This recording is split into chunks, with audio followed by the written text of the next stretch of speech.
Hello and welcome to my vlog A Day with Nirmal with my sister अनि म निर्मला दाइको बहिनी ज्ञानिता गिरी। तुरुरु।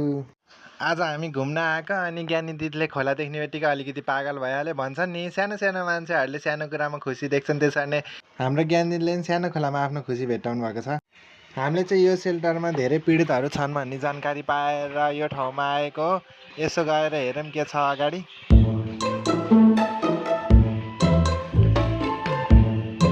हामीले यहाँ आएर हेर्दाखेरि हजारौँ कुखुराको बच्चाहरूलाई थुनेर राखिएको छ। हामीले जानकारी प्राप्त गऱ्यौँ। हामीले यो चल्लाहरूको पीडा देख्न नसकेर दुःखले नाच्न थालेका छौँ। अहिले सुख थाम्न नसकेर नाच्छन्, हामी दुःख थाम्न नसकेर नाचेका छौँ।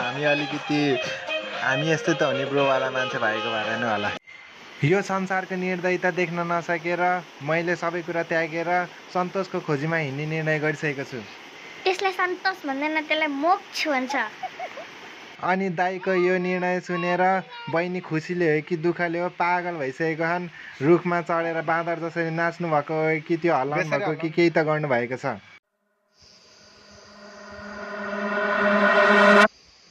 म चाहिँ विद्या प्राप्तिको लागि ध्यानमा लिन भइसकेको छु भने त्यो विद्या प्राप्तिको बारेमा थाहा पाएर विद्याको श्रीमानले मलाई जेलमा थुनिसक्नु भएको छ।